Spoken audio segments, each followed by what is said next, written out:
Hola chicos, ¿cómo están? Yo soy Mar y bienvenidos a un nuevo video.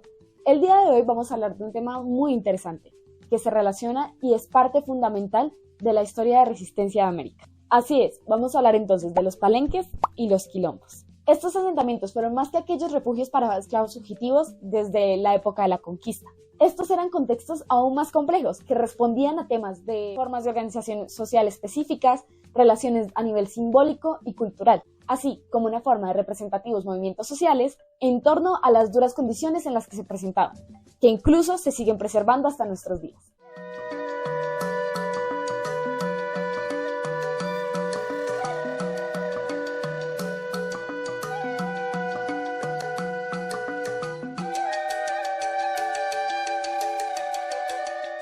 Exacto, vamos a ver cómo los cimarrones, es decir, aquellos esclavos que lograban escapar, crearon espacios en donde no solo se defendían de los ataques coloniales, sino también constituyeron contextos con sistemas políticos, económicos, sociales y culturales completamente autónomos. Así que, sin más dilación, comencemos.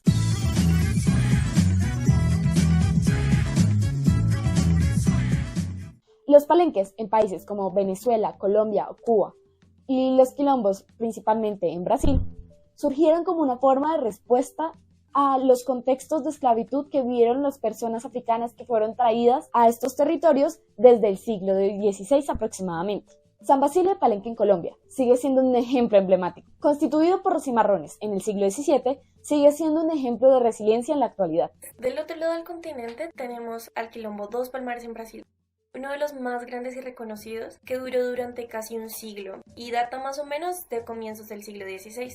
Este albergó miles de personas, y en estos asentamientos no solo se defendían de las incursiones coloniales, también generaban vida social muy compleja con sistemas de comercio, defensa y una identidad cultural propia. Es importante notar que si bien los palenques y quilombos nacieron como parte de una lucha similar por la libertad, estos se adaptaron a diferentes geografías y contextos. Por un lado, los palenques se establecieron en montañas o en zonas aisladas, incluso hasta ser considerados como lugares invisibles, como lo menciona Joana Mantilla en su investigación. Los quilombos, como el caso de Dos Palmares, llegaron a ser sitios o territorios independientes que estaban visibles para relaciones exteriores de comercio o intercambio con otras comunidades. Por otro lado, una de las características más interesantes de estos contextos es su organización social, puesto que estas comunidades estaban organizadas por africanos de diferentes regiones, indígenas locales y en algunos casos hasta europeos marginados. En el caso de San Basilio de Palenque, aún hoy conservan su propio idioma, su propia lengua.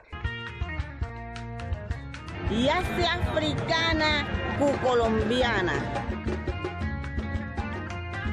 Y el palenque y el ucumí. El palenquero es una mezcla de español y lenguas africanas. Exactamente. Estas comunidades funcionaban bajo una estructura de liderazgo en forma de cabildo, las cuales tomaban decisiones claves sobre la defensa, la producción y las relaciones con el exterior. Todo esto en medio de un contexto hostil, donde ser descubierto o no gestionar adecuadamente la defensa podría significar el retorno a la esclavitud e incluso la muerte. En la actualidad, para el caso de San Basilio de Palenque en Colombia, existen nuevas formas de organización dentro del mismo palenque. Por un lado están los cuadros, que son grupos de identidades a las que se pertenece de por vida y tienden a ser de un mismo sexo. Por otro lado, se encuentran las juntas, que ya son grupos mixtos que se toman o se reúnen en ciertos contextos para tomar decisiones de manera general que involucren al palenque. Y no solo era un tema de supervivencia. En estos asentamientos la música, la danza y las tradiciones africanas se mezclaron con influencias locales para crear nuevas formas culturales que aún hoy sobreviven. En el caso de los quilombos, la capoeira y la samba son uno de los elementos que aún influyen en la cultura popular brasileña.